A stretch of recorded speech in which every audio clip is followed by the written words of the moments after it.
Assalamu alaikum wa rahmatullahi wa barakatuh. Hello viewers, you're welcome to another version of this program. My name is Ibrahim Haruna and my guest today is Sadiq Bello, who is a community builder and an entrepreneur. He's here with us today to talk about a political figure, a philanthropist, and two-term governor for Sokoto State. He's currently a senator representing Sokoto Central. This person is none but Dr. WAMAKKO. Sadiq, you're welcome to the program. Thank you. Sadiq, you also founded an organization named YCCD. We would like to know more about you, what you do, and what does your organization do? Okay. Alhamdulillah, it is nice to be on this platform once again. I'm Sadiq Bello, popularly known as Sadiq Mejama, the founder of YCCD, CDSF. If you could recall, the last presentation I did, I highlighted on the importance of youth participation in politics. And today, I'm going to present to you an important person, a political figure in Sokoto State who have gone extra mile in supporting youth, women, and the general public. I founded YCCD and CDSF, and all these associations deal with normally three things. One is youth empowerment, which we engage a lot of youths in various skills acquisitions and small and medium enterprises for them to earn their living there instead of waiting for white-collar jobs. And the second one is we emphasize on giving women a room for them to participate in a lot of skills acquisitions too, which they can be used even after they are married at their homes. They can use this, can go a long way in helping them and the children. Then the third one is community development. At community development, we participate in communal developmental projects like drainage evacuation during the rainy season and other things that can help the community as a whole. Sadiq, we have so many politicians in Sokoto State. Some were past governors, some were past senators actually. Our viewers may like to know why you choose to talk about Dr. WAMAKKO. Sir Ibrahim, thank you very much for this question. And as you said, I choose to talk about Senator Dr. WAMAKKO for so many reasons. For over 20 years now, we have been practicing democratic system of governance, where people are allowed to choose their representative, their leaders, who they want to lead them.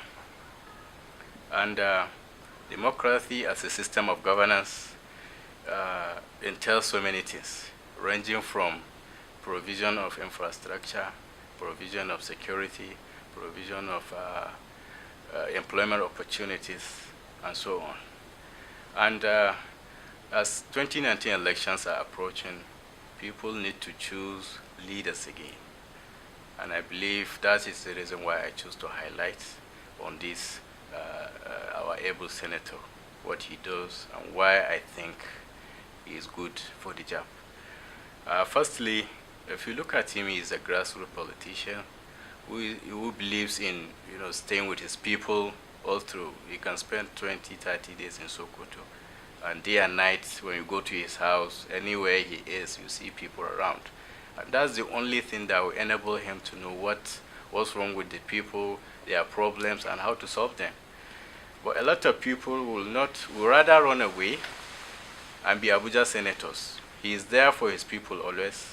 That's one of his qualities. And as a grassroots politician, he believes in helping people. He believes in taking a lot of families out of poverty by enriching the lives of many. He is touching the lives of many people positively, because it's only Senator WAMAKKO that can just pay you an unexpected visit and give you the kind of assistance he can. So this is a quality that we think other politicians should emulate from him. In the area of human empowerment and development, he trained thousands of youths in different skills acquisition, and he does this because he wants everybody to be self-employed. He doesn't want people to defend or keep waiting for white-collar jobs. And this will go a long way in reducing the crime rate even in the state. All these social vices and drug abuse being committed by the youth. In the area of women empowerment and development, recently he trained 400 youth in 5 automobile and residential security. And this reminds me of an office building which he constructed and handed over to the Nigerian Security and Civil Defense Corps, the NSCDC.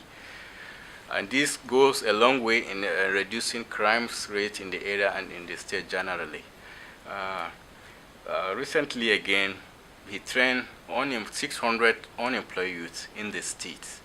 And after the training, he gave them startup capital and equipment to take off. And these are the things that if our politicians or our leaders are trying to do much on it, definitely the unemployment rate will reduce, the dependency ratio will reduce, the rate of crimes in our state will also go down. Another of his quality is on educational support.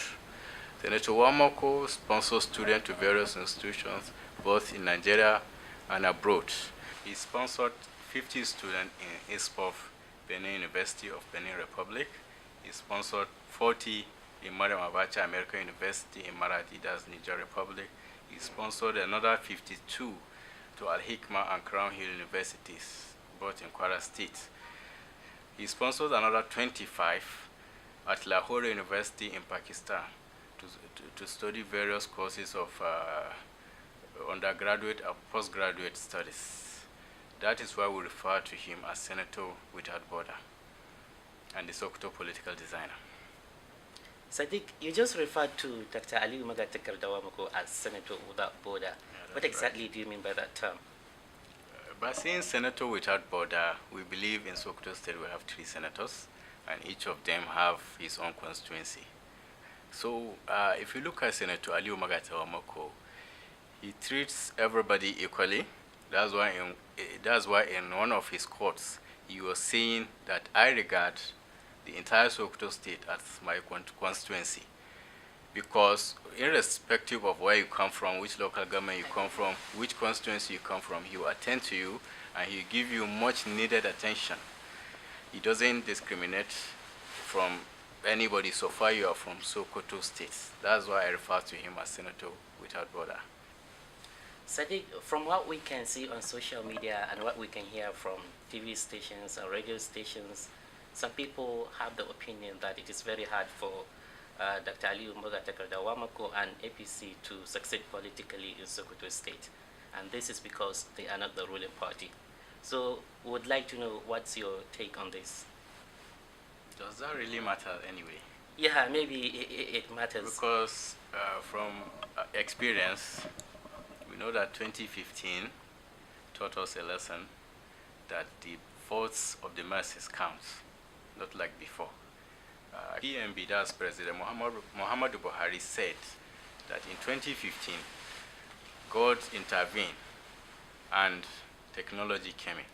He was referring to God's intervention, and the technology he was referring to card readers that were used in 2015. That's the first election in this country that shows us the power of PVCs, that shows us that the votes of the masses counts a lot. That's why we are calling on all Sokoto State people to come out in mass and vote the APC all through. Sadiq, lastly, if APC wins in Sokoto State, what projects would you like the government to focus on? We have so many projects that we want the state government to do, but first I think I'll mention only 2. I want the government to empower youth, to empower more youth, to engage them in so many skills acquisitions that can help them be on their own and reduce dependency ratio. Also, it will go a long way in reducing the crimes in the state. It will reduce unemployment again. Then the next one is under education. I want the government to give access to free education for all Sokoto State indigents, and this is the only way I think we can raise talented people or talented youth that can take our nation and our state to the next level. Thank you so much, Sadiq, for being with us. It's my pleasure. Thank you. All right. Viewers, this has been the end of our discussion today with Sadiq Mejama, who is a founder of YCCD and APC Pro activist. As you have listened to the discussion, he mentioned that Senator Aliyu Magatakar WAMAKKO has sponsored over 300 people to study within and outside the country. He also made mention that Senator Aliyu Magatakar WAMAKKO sponsored the training of over 1,000 unemployed youth in Sokoto State for various skills acquisition programs. As a grassroots politician, he also greatly reduced the rate of poverty in the state. Thank you so much for being with us, and stay tuned to the next version of this program coming to your way soon. Mai tunanin ba za mu iya ba, ban san a inda kai ka kware ba, ba kwalliya kawa Allah ba, mulkinsa ne ya dan guzura.